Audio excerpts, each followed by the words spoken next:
Hello everyone, this is Neha and I hope you are all doing so great in your studies. मैं आशा करती हूँ कि आप सभी की तैयारी बहुत ही अच्छे तरह से चल रही होगी। सो आज का हमारा टॉपिक है पैरा जंबल को कैसे अरेंज किया जाता है। पैरा जंबल जब भी हमारी एग्ज़ाम में आता है हम स्किप करना पसंद करते हैं। जब हम बड़ा पैरा जंबल देख लेते हैं, कुछ ऐसे वर्ड्स देख लेते हैं, तो हम उसको कम most of the time skip करना पसंद करते हैं। तो उसको स्किप ना करते हुए वहाँ से मार्क्स गेन करना तो काफ़ी अच्छा होगा, हमारी एग्ज़ाम क्लियर हो जाएगी, क्वालिफाई हो जाएगी।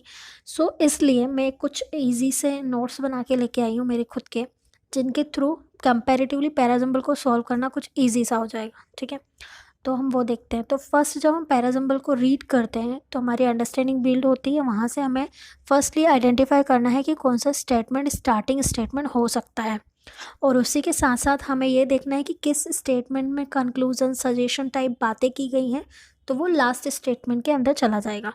जैसे कि सजेशन और कंक्लूजन तो लास्ट स्टेटमेंट में आते ही हैं।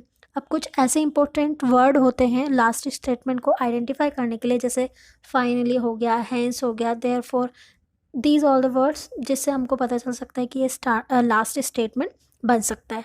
अब कौन से स्टार्टर्स हो सकते हैं, कौन से ऐसे कनेक्टर्स हैं जो स्टार्टर्स हो सकते हैं, स्टार्टिंग स्टेटमेंट में आ सकते हैं, और कौन से नहीं आ सकते हैं, हम उस पर बात करते हैं। स्टेटमेंट स्टार्ट हो सकता है जैसे दैट हो गया, although, in spite, despite, while, if, as, either or निदर nor. ठीक है, ये ऐसे कनेक्टर्स हैं जिनसे स्टेटमेंट की स्टार्टिंग हो सकती है।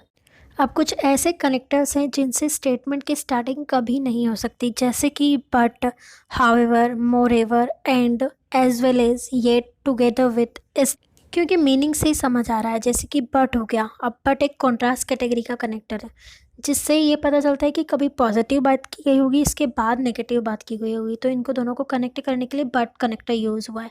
वैसे ही moreover, and as well, yet, together with, ये एडिशनल कैटेगरी के कनेक्टर्स हैं। जब इंफॉर्मेशन को और ऐड किया जाना होता है, किसी भी स्टेटमेंट से रिलेवेंट इंफॉर्मेशन को ऐड किया जाना होता है, तब इनका यूज़ किया जाता है। तो ऐसे ही हमारे स्टार्टिंग स्टेटमेंट निकल के आ जाता है। जैसे ही हम स्टार्टिंग स्टेटमेंट आइडेंटिफाई करते हैं, फिर हमें उसको पैराजंबल को अरेंज करने की बारी होती है, और अरेंज करने के लिए कनेक्टर्स का नॉलेज होना बहुत ज़्यादा ज़रूरी है, क्योंकि इनकी हेल्प से हमारे लिए पैराजंबल को अरेंज करना और ज़्यादा इजी हो जाता है, क्योंकि हम दो स्टेटमेंट को अरेंज कर पाते हैं कनेक्टर्स की वजह से। ठीक है, तो हम देख लेते हैं कॉन्ट्रास्ट कैटेगरी के कनेक्टर्स होते हैं, एडिशनल कैटेगरी के कनेक्टर्स होते हैं, रिजल्ट एंड रीज़न कैटेगरी के होते हैं। तो first we will move ahead on contrast category connector. तो कॉन्ट्रास्ट कैटेगरी में कौन कौन से कनेक्टर आते हैं देख लेते हैं। बट होता है, स्टील होता है, वाइल होता है, नॉट विथ स्टैंडिंग होता है, although, yet, despite, in spite, however, nonetheless and nevertheless. ये सारे कनेक्टर्स हम दो अपोजिट स्टेटमेंट को कनेक्ट करने के लिए यूज़ करते हैं।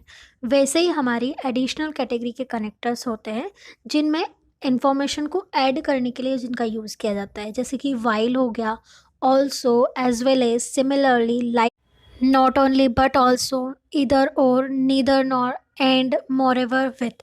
ये सारे एडिशनल कैटेगरी के कनेक्टर्स होते हैं जिसमें सेम इंफॉर्मेशन को ऐड, सेम टॉपिक से रिलेटेड इंफॉर्मेशन को ऐड करने के लिए इनका यूज़ किया जाता है। अब आती है बारी रिजल्ट। अब इसमें भी हमें ध्यान रखना होगा, इसमें भी दो कैटेगरी होती है, जिसमें पहले रिजल्ट आता है देन रीज़न आता है, एंड सेकंड में रीज़न पहले आता है देन रिजल्ट आता है। तो रिजल्ट देन रीज़न वाली कैटेगरी में आते हैं because, since, as, owing to, due to, for.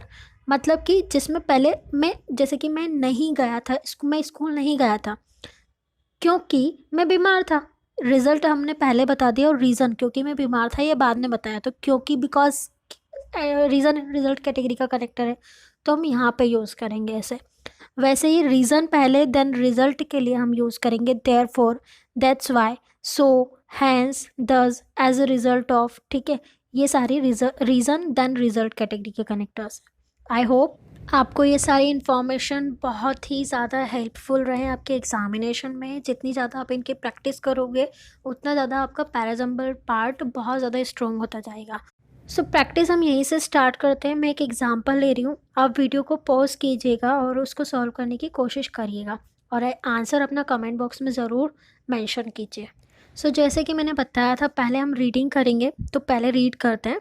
First statement, however, the widespread use of the internet has also brought about several issues. Second, the internet has revolutionized the way we communicate and access information. Additionally, the internet has also been a breeding ground for cybercrime. For example, there are concerns around privacy and data security. Despite these challenges, the internet continues to play a significant role in our daily lives. तो अब बारी आती है starting statement को identify करने की।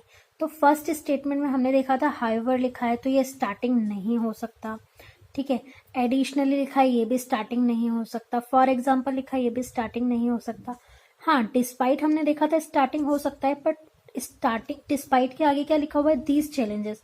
कौन से चैलेंजेस भाई, किन चैलेंजेस की बात करी हमने, तो ये भी हमारे स्टार्टिंग नहीं होगा। तो कौन सा स्टेटमेंट बचा है, the internet has revolutionise the way we communicate and access information. ये हमारे स्टार्टिंग स्टेटमेंट हो सकता है, फर्स्ट पोजिशन पे ये आ सकता है, ठीक है। फर्स्ट स्टेटमेंट हमारा हो गया बी। देन फर्स्ट स्टेटमेंट में बात क्या की गई है, the internet has revolutionized the way we communicate and access information, मतलब हमारी जो हम इंटरनेट के थ्रू और ज़्यादा इजी हो गया हमारे लिए इन्फॉर्मेशन को गैदर करना, यानी कि उसमें क्रांति ला दी है एक तरीके से। तो ये एक पॉजिटिव वर्ड हो गया है ना, तो ये स्टेटमेंट पॉजिटिव है। पॉजिटिव को या तो नेगेटिव स्टेटमेंट से ऐड करने के लिए किसी कनेक्टर की नीड होगी, तो यहाँ पे कनेक्टर कौन सा है, एडिशनली तो आएगा नहीं। क्यों क्योंकि the internet has also been a breeding ground for cyber crime, ये तो नहीं, यहाँ पे पॉजिटिव बात की गई है, तो ये आएगा।